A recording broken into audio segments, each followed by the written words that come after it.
Assalamualaikum warahmatullahi wabarakatuh. Saya Afid Nuzila Zuharoh, NPM 19144600244 dari kelas A719 Sekolah Alam Al-4. Tugas kali ini adalah tugas wawancara yang diampu oleh Bapak Taufik Muhtarom, Magister Pendidikan. Adapun tugas wawancara ini sebagai pengganti ujian akhir semester.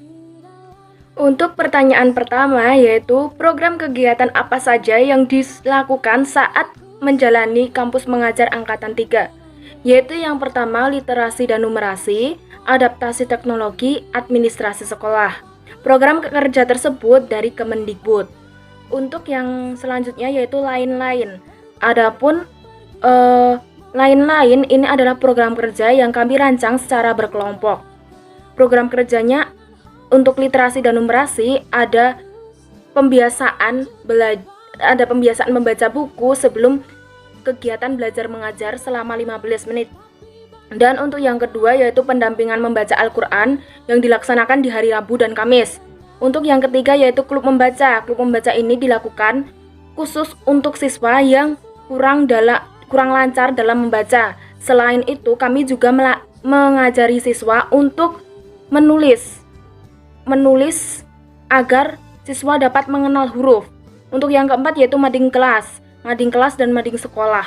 Mading kelas dan mading sekolah ini bertujuan untuk meningkatkan kreativitas peserta didik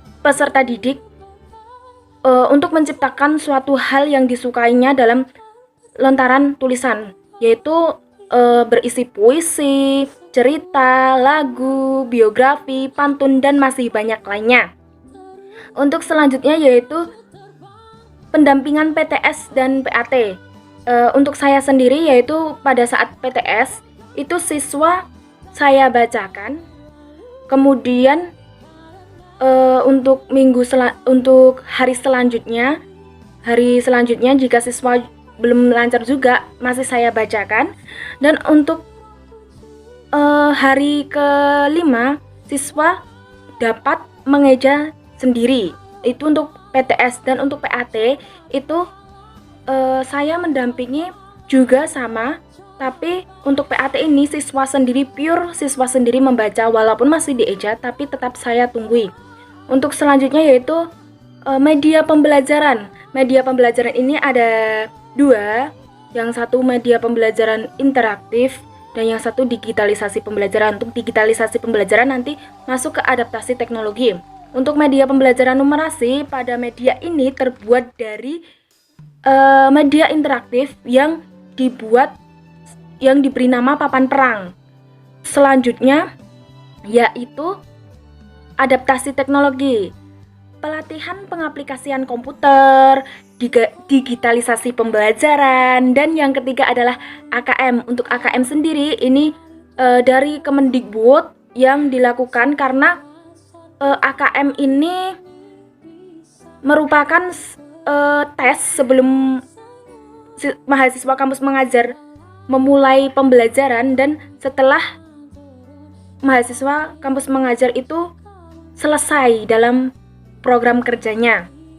Untuk yang pelatihan pengaplikasian komputer ini masih termasuk dasar, yaitu tentang cara mengetik, tentang font besar kecilnya huruf, dan masih banyak lainnya. Untuk digitalisasi bahan ajar ini dibuat 2, yaitu yang satu itu berupa modul atau buku pegangan untuk siswa, dan yang satunya adalah games. Untuk games ini juga dari PowerPoint dan menggunakan desain sama animasi yang cukup menarik buat siswa, agar siswa dapat mudah memahami materi yang telah diajarkan. Untuk selanjutnya yaitu administrasi sekolah. Nah, untuk administrasi sekolah ini satu administrasi perpustakaan yang dilakukan di perpustakaan, yaitu mendata buku. Kami mentargetkan 2 rak buku karena di situ banyak rak dan kita harus memulai dari awal lagi untuk mendatanya. Jadi kami targetkan 2 rak saja. Namun kemarin kami selesai 3 rak. Untuk yang nomor 2 yaitu pembuatan papan nama ruang kelas, karena kami melihat papan di atas pintu itu masih berbentuk kertas, sehingga guru Pamong menganjurkan kami untuk membuat papan di depan kelas, yaitu papan ruang kelas 1, ruang kelas 2, sampai ruang kelas 6 yang terdiri dari 3 bahasa, bahasa Indonesia, bahasa Inggris, dan yang satu menggunakan huruf aksara Jawa. Yaitu guna 3 bahasa tersebut itu sebagai peningkatan literasi untuk siswa yang kurang dalam literasi. Untuk yang selanjutnya yaitu pembuatan struktural organisasi sekolah. Untuk pembuatan struktural organisasi sekolah ini karena pergantian kepala sekolah, sehingga semua struktur organisasi sekolah itu berubah, sehingga kami dari guru Pamong meminta kami untuk membuatkan struktur organisasi sekolah yang terbaru. Lain-lain ini adalah program kerja yang kami lakukan selama di SD, yaitu yang pertama Indahnya Ramadan. Yaitu Indahnya Ramadan ini berisi tentang pesantren kilat dan lomba-lomba pada saat Ramadan. Program kerja ini dilakukan untuk kelas 1 sampai kelas 6, dan ini juga ada review film untuk peningkatan literasi siswa. Untuk Indahnya Ramadan ini itu sebagai pengisi kegiatan di saat Ramadan. Untuk selanjutnya yaitu senam pagi dan Jumat bersih. Senam pagi dan Jumat bersih ini bertujuan untuk membentuk karakteristik pribadi peserta didik siswa agar siswa bisa menjaga kebersihannya. Untuk selanjutnya yaitu pelatihan tari kreasi, yaitu Lestari Budayaku. Untuk tari kreasi ini karena ada salah satu dari teman kami yang ada di konversi, yaitu di semester 4 dari Universitas PGRI Yogyakarta juga, seni tama itu ada membuat tari kreasi. Nah, hal tersebut juga digunakan untuk perlombaan FLS 2N. Untuk yang selanjutnya yaitu perpisahan kelas 6. Perpisahan kelas 6 yang diisi dengan paduan suara, tari menari, terus pantonim, dan masih banyak lainnya. Untuk FLS 2N ini juga ada pantonim, menganyam, menari, menggambar, dan nyanyi tunggal. Pantonim dan menggambar itu dari guru. Untuk yang menganyam, nari, dan nyanyi tunggal itu mahasiswa. Soal nomor 2. Bagaimana respon siswa dan guru atas program-program tersebut? Baik, di sini saya akan menjelaskan, yaitu ada 3 respon. Respon kepala sekolah, respon guru, dan respon siswa. Untuk respon kepala sekolah itu sangat baik, kami disambut dengan baik, dan kepala sekolah itu mendukung kerja kami. Untuk respon kepala sekolah yang lama dan yang baru itu juga berbeda. Untuk kepala sekolah yang lama itu karena beliaunya belum tahu tentang mahasiswa kampus mengajar, sehingga kami di SD itu lebih santai seperti itu. Untuk kepala sekolah yang baru itu karena sudah mengetahui mahasiswa kampus mengajar itu tugasnya untuk meningkatkan literasi dan numerasi dan administrasi sekolah, jadi dari pihak kepala sekolah yang baru itu mendukung 100% program kerja yang akan dilakukan. Dan juga kepala sekolah yang baru ini menargetkan per bulannya itu mahasiswa itu dapat sudah menghasilkan apa saja. Dan untuk respon guru, ada beberapa guru yang mendukung kampus mengajar 3, ada juga yang sedikit belum mendukung karena belum mengetahui kepentingan kampus mengajar 3 itu buat apa. Nah, untuk yang selanjutnya yaitu respon siswa. Untuk respon siswa ini sangat sensitif.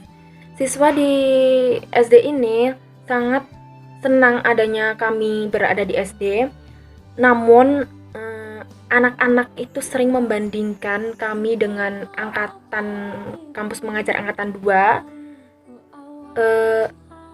Beberapa dari kami, dari teman kami, yaitu ada yang sedikit sakit hati, namun kami yang lainnya juga berusaha untuk mensupport yang lainnya agar tidak dimasukkan ke dalam hati karena masih dalam taraf anak-anak, seperti itu. Untuk yang soal nomor 3 yaitu bagaimana tingkat keberhasilan dari program-program yang dijalani, apa yang membuktikan bahwa program-program tersebut menurut kalian berhasil. Tingkat keberhasilan yang kami alami yaitu 75% hingga 100%. Awalnya kami tidak menyangka dapat melaksanakan program kerja hingga selesai semua. Namun dengan adanya pergantian kepala sekolah, program kerja yang kami lakukan atau kami rancang menjadi terlaksana semua. Dan untuk beberapa foto keberhasilan program kerja kami yang 50-100%, yaitu ada foto saat membatik, batik flup, terus ada juga mengajar di dalam kelas karena kelas kosong dan guru menitipkan kepada mahasiswa kampus mengajar buat mengisi.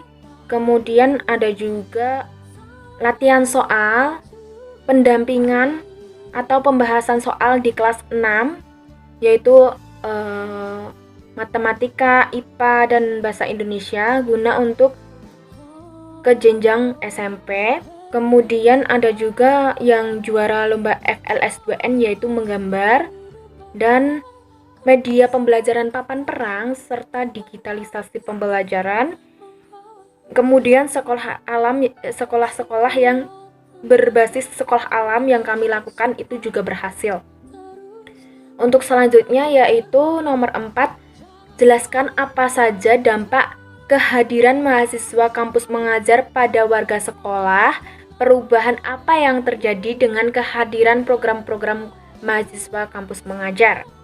Dampak kehadiran mahasiswa kampus mengajar pada warga sekolah baik bagi guru, siswa maupun kepala sekolah sangat berpengaruh.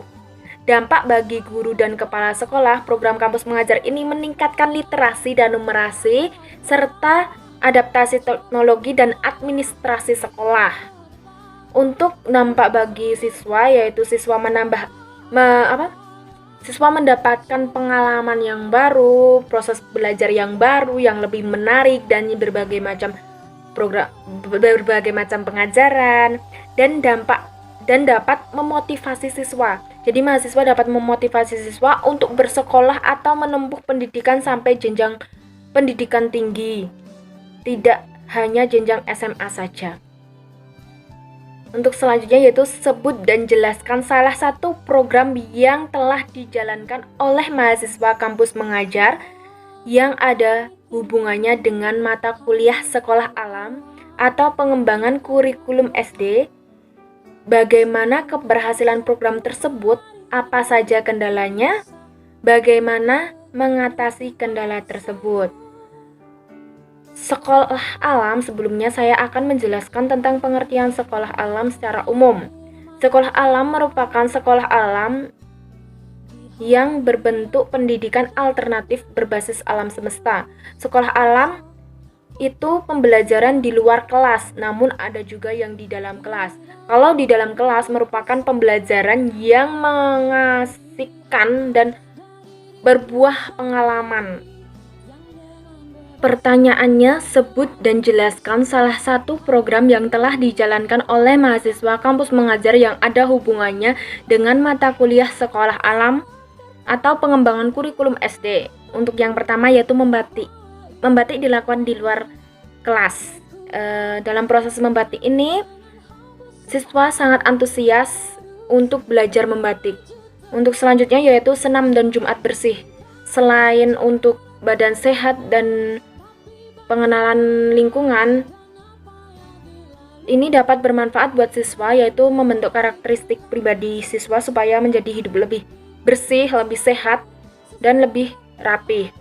Untuk selanjutnya yaitu jalan sehat. Untuk jalan sehat ini karena kemarin bertepatan dengan FLS 2N dan kami tidak dapat ke sana, kami melakukan wawancara dengan guru olahraga yang melakukan jalan sehat. Siswa kelas 6 yang melakukan jalan sehat dari SD sampai ke Jalan Cinomati. Selain ke Jalan Cinomati juga pernah jalan sehat itu dilakukan di kelas 5 sampai Puncak Sosok.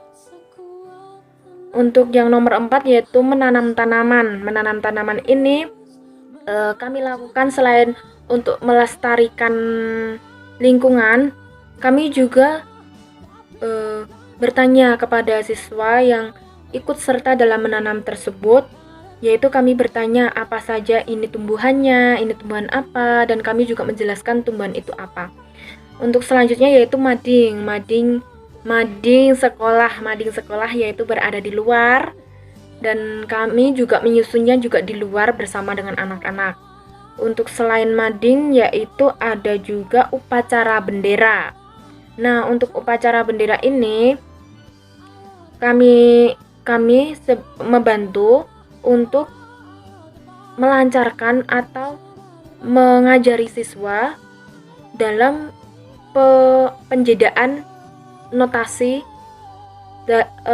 seperti janji siswa, undang-undang dasar, dan doa. Itu kami juga mengajari spasi-spasinya atau penggalan-penggalan yang harus diperhatikan. Untuk selanjutnya yaitu sekolah alam di dalam kelas, yaitu kami hanya ada 2, yaitu menulis huruf kanji atau huruf Jepang, dan yang kedua yaitu menganyam dan menggambar. Dalam menganyam dan menggambar ini siswa menjadi tahu pengalaman apa yang sudah didapat. Dan untuk menulis juga siswa selain ini sekolah alam juga dapat mengerti dan menumbuhkan literasi siswa. Untuk selanjutnya, soal selanjutnya yaitu bagaimana keberhasilan program kerja tersebut. Program kerja tersebut dapat berhasil karena adanya komunikasi antar anggota mahasiswa kampus mengajar, guru, DPL, dan kepala sekolah. Selain itu, kami mahasiswa kampus mengajar juga meminimalisir miskomunikasi antara anggota satu dengan anggota yang lainnya. Jadi komunikasi itu sangat penting buat keberhasilan program kampus mengajar. Dan kami juga menutupi kekurangan dari teman kami. Jika ada teman yang kurang aktif atau bingung, seperti itu kami mengarahkan secara pribadi agar tidak diketahui oleh pihak sekolah secara pribadi, dan kami menonjolkan secara bersama-sama. Jadi kami melatih, contohnya ada teman saya yang kurang dalam public speaking. Nah, di situ saya dan teman-teman saya yang lain itu melatih teman saya ini supaya bisa public speaking, yaitu dengan cara memberikan tips-tips dan saran-saran agar dia bisa public speaking. Untuk yang selanjutnya yaitu kami juga selalu komunikasi seminggu sekali tentang apa yang sudah dilakukan. Jadi kami di luar sekolah kami juga berdiskusi tentang program kerja yang sudah terlaksana, apa saja yang sudah terlaksana, apa halangannya, dan bagaimana solusi untuk kedepannya, dan program kerja apa yang akan dilakukan kedepannya. Selain itu, kami juga meminta saran kepada DPL untuk program kerja yang tidak dapat kami selesaikan. Pertanyaan selanjutnya, apa saja kendala, bagaimana mengatasi kendala yang dilakukan? Untuk kendala ini sebenarnya sangat banyak di SD yang saya tempati KM. Namun untuk garis besarnya ini ada 3 masalah yang susah susah untuk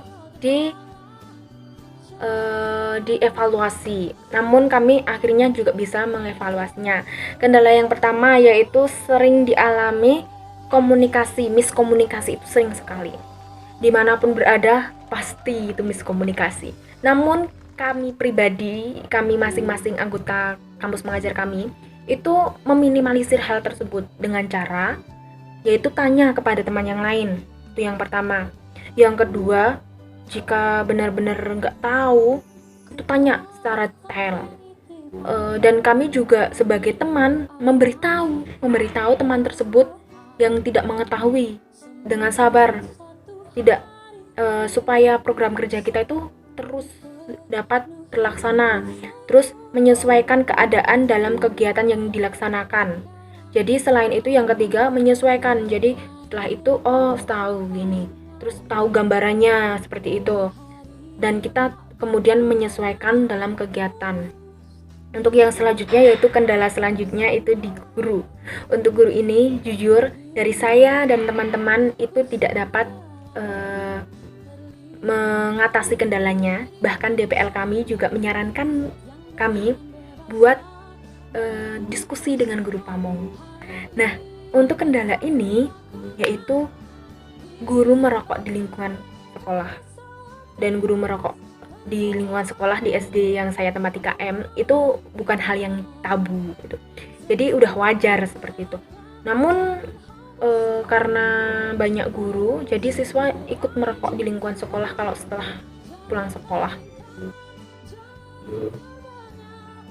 Bahkan kepala sekolah yang lama itu sudah angkat tangan karena kepala sekolah yang lama itu sudah memberitahu guru tersebut untuk tidak merokok di lingkungan sekolah, namun tidak didengarkan.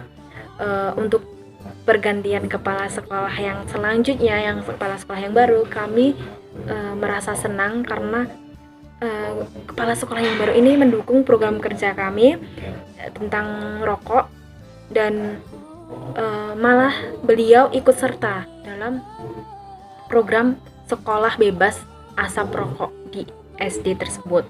Untuk yang selanjutnya itu kendala yang kami alami yaitu siswa tersebut kurang motivasi belajar, baik dari siswanya tersebut maupun dari orang tua. Padahal guru sendiri itu sudah memberikan motivasi yang menurut saya motivasinya itu cukup buat siswa SD. Namun mungkin karena kesadaran siswa SD dan kesadaran orang tua atau wali murid SD itu juga kurang. Apalagi untuk masalah perguruan tinggi ini sangat ristan sekali di SD, dan untuk dibahas itu sangat ristan. Kebanyakan itu lulusan di SD yang saya tempati KM itu memilih melanjutkan di pondok pesantren. Sebenarnya pondok pesantren itu bagus dan berkualitas juga, namun sekarang itu sudah ada pondok pesantren yang mana isinya itu adalah siswa SMP, SMA, seperti itu. Dengan adanya hal tersebut, kami sebagai mahasiswa memiliki inisiatif buat mengadakan sosialisasi dengan wali siswa guna untuk mensupport siswa agar siswa itu memiliki pendidikan di perguruan tinggi. Nah, selain itu kami juga dibantah oleh wali siswa. Namun ada beberapa wali yang keberatan dan menentang anaknya itu buat kuliah. Alasannya kuliah itu mahal, padahal kami sudah menerangkan tentang beasiswa bidik misi yang mana siswa tersebut malah mendapatkan uang saku dari pemerintah. Namun dengan alasan lain yaitu selain biaya kuliah yang mahal, kalau sudah dibiayai dan ada uang saku, nanti uang transport, hidup, dan lain-lain masih mahal, seperti itu katanya. Namun dengan hal tersebut kami sudah berusaha semaksimal mungkin untuk membuat siswa itu semangat dalam proses belajar, dan siswa itu lebih cenderung itu suka atau senang di SD ketika kami berada di sana karena mereka dapat belajar secara spesifik. Selain belajar, kami juga memberikan motivasi secara perlahan. Sekian dari saya. Apabila ada salah kata, tutur bahasa yang kurang berkenan, saya mohon maaf. Semoga tugas ini dapat bermanfaat untuk kita semua. Terima kasih. Wassalamualaikum warahmatullahi wabarakatuh. Sesuai kata